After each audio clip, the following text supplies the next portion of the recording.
We're talking to Kirby Wetherbee from the Overlake class of? 2018. Very good. It feels like it's been a while. Yeah. What year did you start at Overlake? I started in my 6th grade year. Okay. So, oh man, like 2010, 2011. Yeah. And what school did you come from? Before then, I went to Thoreau Elementary. So over on Finn Hill Okay. Public School. Okay. And what did you have a big part of deciding to come to Overlake, or was it like more your mom did said, hey, this is your new school?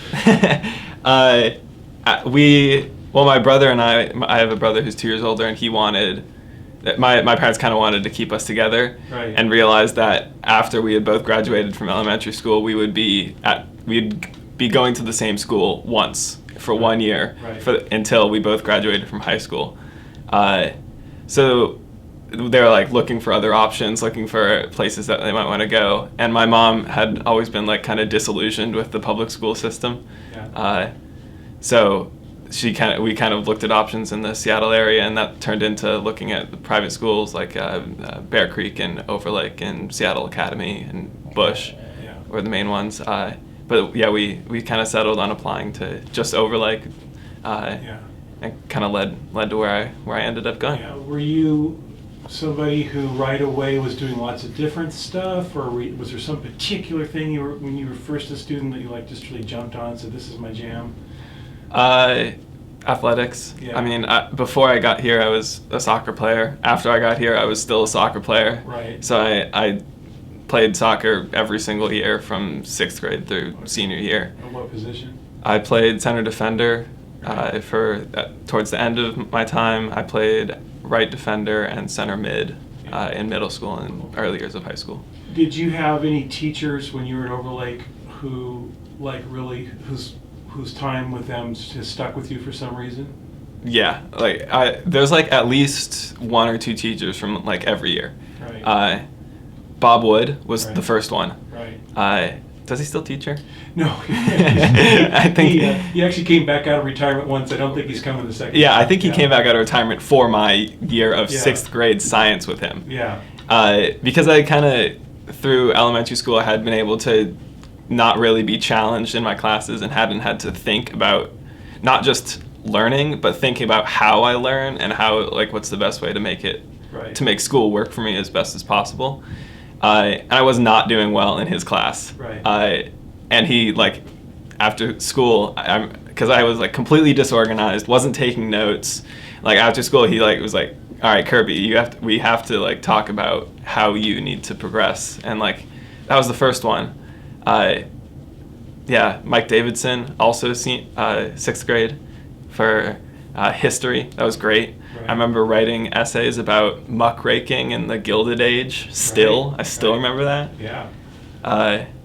And then, like, high school, Mia Wall definitely comes to mind.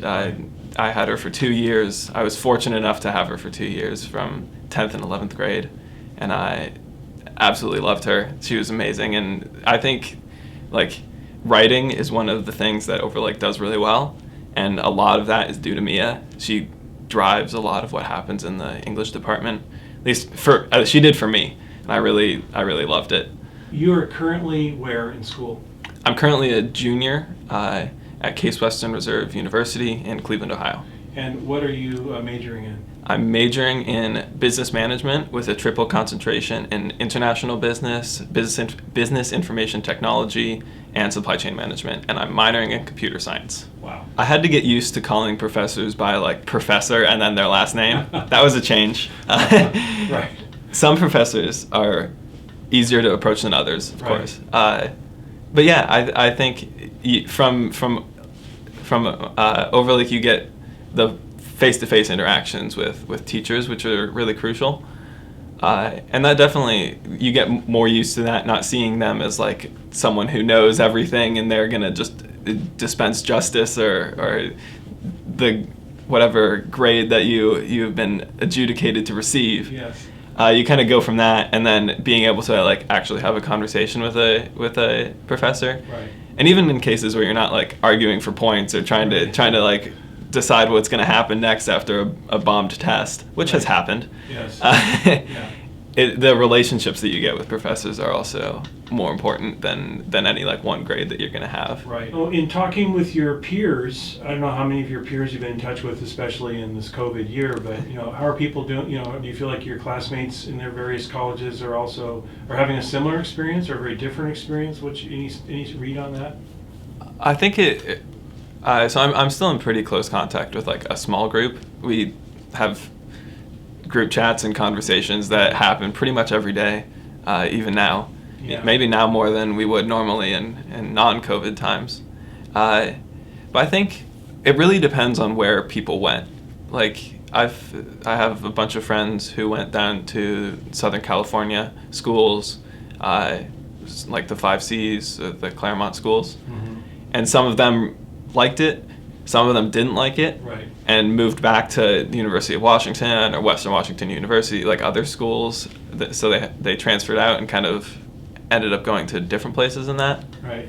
I think in general, the feeling of being able to advocate for yourself and like not just see a professor as just a person that's going to teach you everything, but an actual person to have a relationship with beyond that. I think that is a transferable skill no matter where you go. But people always will have different experiences with how that relates to their college or their college experience. The best day of the year for me, for like every year I was at Overlake, was Arts Fest. Right. It's like spring, the sun's out, there's chalk drawings on all the sidewalks, and all like all the bands are playing around campus, and that was like always like that's like Overlake in an evening, right there. So yeah, I think the academic aspects can't be overlooked. Like that, Right. you're a student athlete, Yes. and the student part comes first. Right. But without the whatever co-curricular activities or extracurricular activities you might be doing, then you're just a student who does all your work and then goes home, and the social interaction isn't there quite as much. So the opportunity is always there, and I would always recommend taking the opportunity. What aspirations do you have, beyond finishing your degree and stuff? I mean, are you, as you look out at your future, is there anything in particular you're thinking about? Man, it's kind of difficult to think about future aspirations right now. Yeah. Well, I mean, it's the only thing I can think about. Right. But I mean, as I've kind of gone through college, I didn't decide day one that I wanted to have a triple concentration and minor in computer science. I found something that I was passionate about, which was the international business kind of aspect of things. Right. And that took me down a rabbit hole, essentially, and then I found more things that I was passionate about. As for what that means for after college, I wish I could tell you. Right. I really enjoy the challenges that come with learning new things in what business is and how that is interacting with the world, especially right now during COVID. I think post-college will probably look like me traveling, hopefully as part of a job. That's right now I'm working on consulting, and that's fun. I had total flashbacks. I was like, it feels like home, like a homecoming event, like when you come back, it's like, honestly, I turned the corner and I got distracted because the road split. I was like, why is the road splitting? Why is there a new math science building? Because I hadn't been back here since then.